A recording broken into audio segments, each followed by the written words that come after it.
Everyone, welcome back to KV classes. तो यारो आज हम करने वाले हैं एक्सरसाइज 4.1 का क्वेश्चन नंबर 2। तो चलिए फटाफट रीड करते हैं क्या कह रहा है। ठीक है, तो कह रहा है represent the following situation in the form of quadratic equation. तो ये कुछ सिचुएशन दी हुई है, मतलब सिचुएशन दी हुई है और हमें इसे क्वाड्रेटिक फॉर्म में रिप्रेजेंट करना है। ठीक है, तो पढ़ते हैं क्या कह रहा है। The area of rectangular plot is 528 metre square. The length of the plot in metres is 1 more than twice its breadth। ध्यान से पढ़ना, ये वाली लाइन बहुत इंपॉर्टेंट है। ठीक है, we need to find the length and breadth of the plot. तो अब हमें फाइंड करना है कि length and breadth of the plot क्या है। वो तो सेकेंडरी थिंग है, बट फर्स्ट थिंग क्या है कि हमें रिप्रेजेंट करना है क्वाड्रेटिक इक्वेशन में। वो कैसे करेंगे आइए देखते हैं। सबसे पहली चीज सॉल्यूशन लिखते हैं इधर। ठीक है, इसमें देखो, अब ये आपका चैप्टर 3 नहीं है जो आप एक्स और वाई लेट करो, आपको सिर्फ एक्स लेट करना है, उसके अकॉर्डिंग निकालना है। आप वाई भी लेट कर सकते हो, बट आपको ना क्वाड्रेटिक इक्वेशन बनानी है, और वो जब भी बन सकती है जब पूरी इक्वेशन एक वेरिएबल के साथ हो। ठीक है, एक वेरिएबल से मतलब है कि जैसे a x square plus b x plus c, ये फॉर्म होती है उसकी। तो इसमें वेरिएबल तो एक ही चल रहा है, एक्स और एक्स, तो ये मतलब है। ठीक है,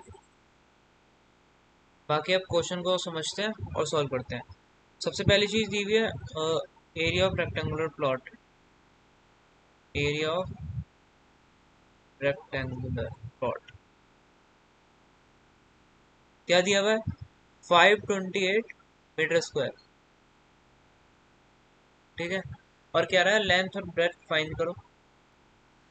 और दूसरी बात उसने बोली है कि length of the plot, length of the plot गौर करो, the length of the plot is 1 more than twice its breadth। ठीक है, क्या कह रहा है इसका मतलब, जो लेंथ है ना हमारी, इज यानी इज इक्वल। ठीक है, लेंथ इज 1 more than। ठीक है, तो यानी लेंथ जो है वो लेंथ में ही हम प्लस करके ट्वाइस कर दें ब्रेथ का, तो आ जाएगी हमारी लेंथ। तो ये है मतलब उस लाइन का मतलब जो निकला है ना, वो ये है इन शॉर्ट। ठीक है, लेकिन यहाँ पे एक बात आपको देखनी है, वो कह रहा है ट्वाइस ब्रेथ के एक ज्यादा, 1 more than है। अगर बोलता ना कि 1 more than लेंथ, तो वो उसके इक्वल होता। तो यहाँ पे ये आएगा, देखो मतलब इसका मतलब ये है कि ट्वाइस ब्रेथ के एक ज्यादा है, +1, ये है उस लाइन का मतलब। Length of the plot is 1 more than, ये मैंने 1 more than ध्यान से पढ़ा था। ठीक है, आपको ध्यान से पढ़ना है। 1 more than आ गया। ठीक है, और ट्वाइस इट्स ब्रेथ, ट्वाइस कर दिया ब्रेथ के, तो ये फॉर्म है। ठीक है, अब हमें लेट करनी है चीज। सो ये चीज मैंने आपको पहले इसलिए बताई, सो दैट अगर आप लेट करो ना तो लेट करने में दिक्कत ना हो। यानी अब हम करने वाले से लेट एक्स करेंगे ब्रेथ को। ठीक है, अगर ब्रेथ हमारा एक्स है तो लेंथ क्या होगा, लेंथ होगी हमारी 2x प्लस 1। यहाँ पे अभी हमने देख लिया है। ठीक है, ब्रेथ की जगह एक्स रख दिया हमने, तो यहाँ पे इन शॉर्ट ये बन गया मतलब। ठीक है, अब हमें क्वाड्रेटिक इक्वेशन फॉर्म करनी है। अब एरिया ऑफ रेक्टेंगल का फॉर्मूला क्या होता है, और एरिया ऑफ रेक्टेंगुलर प्लॉट हमें गिवन है। ठीक है, एरिया ऑफ रेक्टेंगल को दिया हुआ है 528, और एरिया ऑफ रेक्टेंगल का फॉर्मूला क्या होता है, लेंथ इनटू ब्रेथ। तो लेंथ इनटू ब्रेथ मतलब लेंथ इनटू ब्रेथ 528। ठीक है, अब सॉल्व करेंगे तो यहाँ से हमारी क्वाड्रेटिक इक्वेशन फॉर्म हो गई है। अभी आपको बस इतना काम करना है, इसे सॉल्व नहीं करना। ठीक है, अब हम मूव कर रहे हैं अपने नेक्स्ट क्वेश्चन को। ठीक है, यहाँ पे ये आपका आंसर हो जाएगा। तो ये रहा हमारा सेकंड क्वेश्चन पार्ट। ठीक है, अब इसे सॉल्व कर रहे हैं। पढ़ते हैं क्वेश्चन क्या कह रहा है। The product of two consecutive positive integer is 306। We need to find the integer. ठीक है, अभी हमने फाइंड नहीं करना है, क्योंकि सेकंड क्वेश्चन में सिर्फ दिया है कि represent the quadratic equation.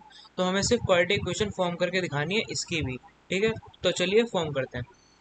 Product of product of two consecutive positive integer is 306 दिया हुआ है। ठीक है, तो दो इंटीजर है, यहाँ पे हमें एक को लेट करना पड़ेगा, दूसरा उसके डिपेंड होके अपने आप निकलेगा। इसका मतलब है कि ये जो इक्वेशन दी हुई है, कोई दो पॉजिटिव इंटीजर होंगे, डिजिट के लिए मैंने स्पेस छोड़ दिया है। ठीक है, उसका जो प्रोडक्ट है ना वो आ रहा है 306।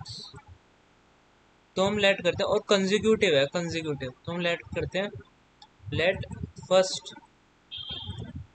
Consecutive positive integer x. ठीक है, अगर मैं एक्स लेट कर लूँ फर्स्ट कंसेक्यूटिव पॉजिटिव इंटीजर को, तो सेकंड क्या होगा हमारा, सेकंड लिख देते हैं फिर, सेकंड कंसेक्यूटिव पॉजिटिव इंटीजर ये क्या होगा हमारा। अगर आप खुद सोचो, लेट सपोज एक्स वन होता हमारा, तो इसका सेकंड क्या होता, टू होता। कंसेक्यूटिव यानी लगातार, लगातार कह रहा है वन बाय वन, ठीक है। तो ऐसे ही अगर ये एक्स है तो एक्स प्लस वन होगा इसका, भाई ये वन से टू पे शिफ्ट हुआ तो प्लस वन हुआ ना। अब टू होता तो टू से थ्री पे शिफ्ट होता, थ्री प्लस वन होता, तो इसीलिए यहाँ प्लस वन आया, ठीक है। और अब अकॉर्डिंग टू क्वेश्चन यहाँ पे होगा x into x plus one, यानी दोनों का प्रोडक्ट जो है वो 306 है। तो यहाँ से आपकी क्वाड्रिकेशन फॉर्म हो गई। अब मूव कर रहे हैं नेक्स्ट क्वेश्चन पे, ठीक है। होप सो आपको ये वाला पार्ट समझ में आ रहा होगा। अब मूव करें थर्ड पार्ट पे, ठीक है। थर्ड पार्ट हमारा क्या कह रहा है, Rohan's mother is 26 year older than him. Rohan की जो माँ है वो 26 ईयर ओल्डर है than him. The product of their age, उन दोनों यानी रोहन की माँ का और रोहन का, दोनों का जो एज का प्रोडक्ट है, ठीक है, वो 3 years from now will be 360। We would we would like to find Rohan's present age. तो हमें फाइंड करनी है रोहन की प्रेजेंट एज, ठीक है। जो कि मैंने अभी ऊपर और क्वेश्चन में बताया कि अभी जो हमें एक्स है वो फाइंड नहीं करना, हमें सिर्फ क्वाड्रिकेशन फॉर्म करनी है, ठीक है। और आपको ये लाइन इधर जरूर समझनी है, the product of their age 3 year from now, यानी आज से 3 साल बाद, यानी फ्यूचर की बात हो रही है तो प्लस होगा, आज से 3 साल बाद उन दोनों की एज का प्रोडक्ट 360 आ रहा है, ये मतलब है इस लाइन का, ठीक है। और यहाँ पे बोला है कि रोहन की जो माँ है, रोहन मदर एज, रोहन की माँ की जो एज है, ठीक है, वो 26 ओल्डर है। ओल्डर मीन्स प्लस होगा, 26 ओल्डर है देन रोहन, रोहन एज। तो यहाँ पे जो रोहन की एज होगी ना, मतलब यहाँ पे रोहन की माँ की जो एज होगी वो 26 ज़्यादा है रोहन की एज से। इन शॉर्ट ये मतलब है इसका। यहाँ से आपको अब समझ में आ जाएगा कि करना क्या है। अब कमेंट में फटाफट बताओ एक्स किसे लेंगे हम, लास्ट वाले क्वेश्चन के अकॉर्डिंग को मद्देनजर रखते हुए बताना, ठीक है। बाकी मैं सॉल्व कर रहा हूँ। लेट एक्स लेंगे हम, बताओ किसे, रोहन को, रोहन की एज को, रोहन एज को एक्स लेंगे, ठीक है। मान लिया हमने रोहन की जो प्रेजेंट एज है, रोहन प्रेजेंट एज ये एक्स है, तो अब रोहन्स मदर एज क्या होगी, रोहन्स मदर एज क्या होगी बताओ। ऊपर इक्वेशन लिखी हुई है साफ साफ, एक्स प्लस 26, रोहन की एज से 26 साल ज़्यादा। उसके बाद लाइन क्या कह रही है, the product of their age 3 years from now, यानी 3 साल बाद, यानी प्लस होगा दोनों की एज को, इसमें भी 3 प्लस कर दो और इसमें भी 3 प्लस कर दो और फिर दोनों का प्रोडक्ट कर दो, तो वो 360 के इक्वल है। ये है सेकंड कंडीशन का मतलब, ठीक है।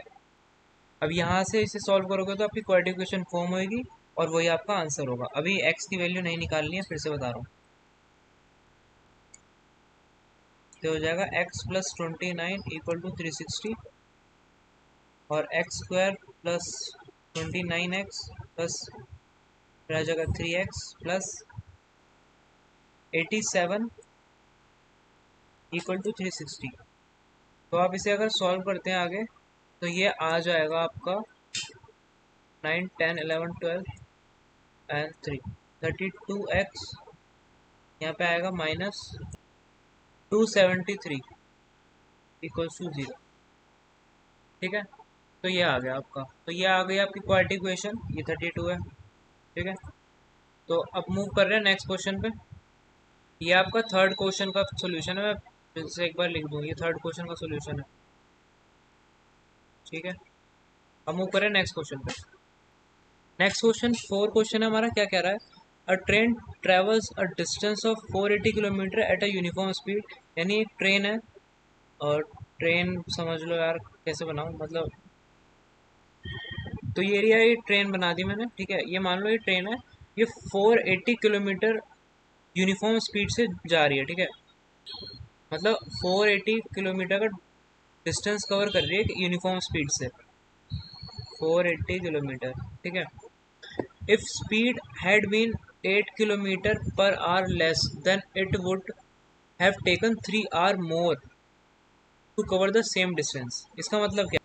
सबसे पहले वाली लाइन का मतलब भी आपको जानना चाहिए इसके लिए, ठीक है। उसका मतलब है कि एक ट्रेन जो है वो डिस्टेंस कवर करती है 480 किलोमीटर का, ठीक है, विद अ यूनिफॉर्म स्पीड। वो स्पीड क्या है हमें नहीं पता। If speed had been 8 kilometre per hour less, यानी अगर जो ट्रेन की स्पीड है वो 8 किलोमीटर पर आवर कम कर दें, 8 किलोमीटर पर आवर लेस कर दें, कम कर दें, ठीक है, then it would have taken 3 hour more, यानी उसे फिर 3 घंटा और लगेगा ये सेम डिस्टेंस कवर करने में। टाइम टेकन 3 आवर मोर हो जाएगा सेम डिस्टेंस कवर करने में। इन शॉर्ट ये कह रहा है। अब कह रहा है we need to find the speed of the train, के फिर ट्रेन की स्पीड क्या चल रही है भाई, स्पीड बताओ। तो क्वेश्चन आपको समझ आ चुका है, अब चलो फटाफट सॉल्व करते हैं। और सबसे पहले जो बात आपको पता होनी चाहिए, मैंने आपको बताया कि जो चीज़ हमें फाइंड करनी है ना उसे एक्स मानेंगे, तो फटाफट स्पीड को एक्स मानते हैं। तो लेट यूनिफॉर्म स्पीड या ट्रेन ऑफ द स्पीड, जो भी आप मानो एक ही बात है, uniform speed of the train लिख लेते हैं। Uniform speed of the train x, ठीक है, एक्स किलोमीटर पर आवर पूरा लिखेंगे, ठीक है, किलोमीटर पर आवर ये स्पीड चल रही होगी, कोई एक्स है हमें नहीं पता, ठीक है। और लेकिन हमें टाइम दिया हुआ है, तो time taken by train, time taken by train when speed is x kilometre per our, when speed is x kilometre per our, यानी ट्रेन ने कितना टाइम लिया जब उसकी स्पीड एक्स किलोमीटर थी, ठीक है। टाइम का फॉर्मूला लगेगा इधर, आपको पता है अब क्या होता है, डिस्टेंस अपॉन, सॉरी यहाँ स्पीड का एक फॉर्मूला होता है डिस्टेंस अपॉन टाइम, तो आप टाइम से इसे रिप्लेस कर सकते हैं, तो डी बाय एस, तो ये होता है आपका टाइम का फॉर्मूला, ठीक है। थोड़ा सीधा करके लिखें तो t equal to D by S, D से डिस्टेंस, एस से स्पीड, टी से टाइम, ठीक है। ये फॉर्मूला आपका लगेगा, नाइन्थ में आपने पढ़ा होगा, आई एम डैम श्योर, ठीक है। तो इसको अगर हम लगाएं जब आपकी speed x kilometre per our थी, यानी देखो यहाँ पे हम फॉर्मूला के साथ लिखते हैं सो दैट आपको क्लियर हो। टाइम निकालना है, डिस्टेंस अपॉन स्पीड लिख देते हैं, डिस्टेंस अपॉन स्पीड लग जाएगा। तो डिस्टेंस कितना करा इसने कवर जब x किलोमीटर स्पीड थी, यहाँ लिखा है देखो इधर 480, ठीक है। तो 480 डिस्टेंस कवर करा, 480 किलोमीटर, और स्पीड, स्पीड कितनी थी x किलोमीटर, x ही तो थी, देखो खुद लिखा है इधर, time taken by train when speed is x kilometre. अब तो आ गया समझ में अच्छे से एकदम, तो यहाँ x आ गया, ठीक है।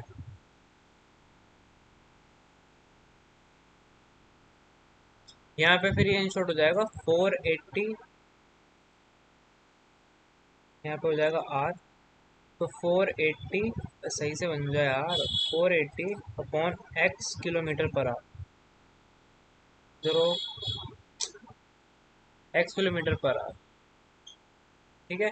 तो ये है आपका रियल टाइम टेकन। अब इसको मैं थोड़ा इधर कर देता हूँ सो दैट ये सही से हो जाए, एक सेकंड बस।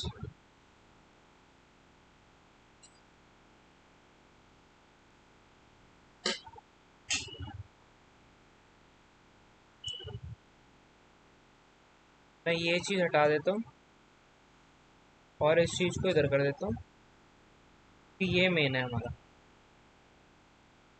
ठीक है, अब सही है। तो इतनी बात तो क्लियर हो गई, बहुत ध्यान से सुनना है, बहुत इंपॉर्टेंट क्वेश्चन है, बच्चों को दिक्कत आती है, ठीक है। ये चीज़ हमारी निकल गई, ये थी पहली कंडीशन के साथ जो हमने केस को डिफाइन करा है। अब दूसरी कंडीशन भी है, if speed had been 8 kilometre less, तो यहाँ पे हम लिखेंगे व्हेन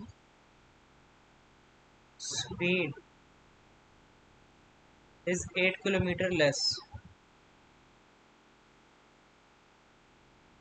तो इसका मतलब है x minus 8 kilometre per hour speed कर दी गई है, ठीक है, 8 किलोमीटर कम कर दी गई है, then time taken by train when speed is x-8, time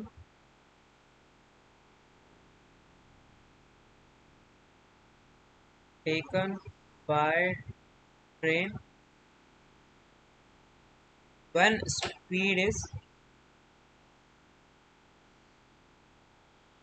speed x-8 kilometre per hour. और कह रहा है कि फिर वो ना जो टाइम लेगी वो 3 घंटा ज़्यादा लेगी, तो डिस्टेंस तो सेम रहेगा हमारा और टाइम +3 हो जाएगा, 3 घंटा ज़्यादा। आर में है ना हमारा टाइम, तो किलोमीटर पर आवर ये हो जाएगी हमारी, ठीक है। तो यहाँ पे जो दो इक्वेशन इंपॉर्टेंट है ना वो ये है, मैं मार्क कर देता हूँ सो दैट आपको क्लियर रहे। अरे यार ये क्या हो, जस्ट अ सेकेंड, ये वाली चीज़ है जो इम्पोर्टेंट है।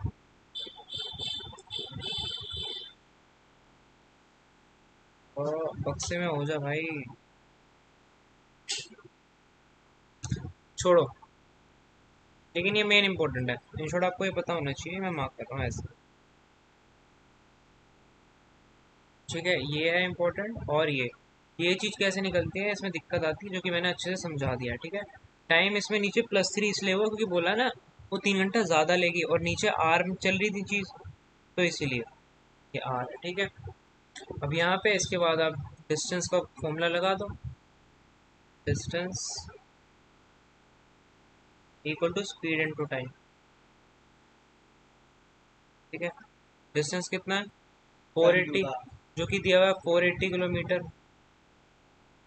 तो यहाँ पे स्पीड क्या थी, स्पीड थी ये, नहीं सॉरी स्पीड थी ये, वो जो हमें स्पीड लेनी है ना वो ये वाली लेनी, x-8, ये वाली इसे लेनी है क्योंकि उसने पूछा ही जब है कि जब हम स्पीड 8 किलोमीटर पर आवर से कम कर दें तो वो 3 घंटा ज़्यादा लेगी, और टाइम आएगा ये वाला 480 इंटू x+3। तो ये है जो आपको अब करना है बोलो, ठीक है। अब इसको आप सॉल्व करोगे तो आपकी इक्वेशन आ जाएगी, तो इसको अगर आप सॉल्व करोगे तो आपकी इक्वेशन आ जाएगी x² - 8x - 1280 इक्वल टू 0।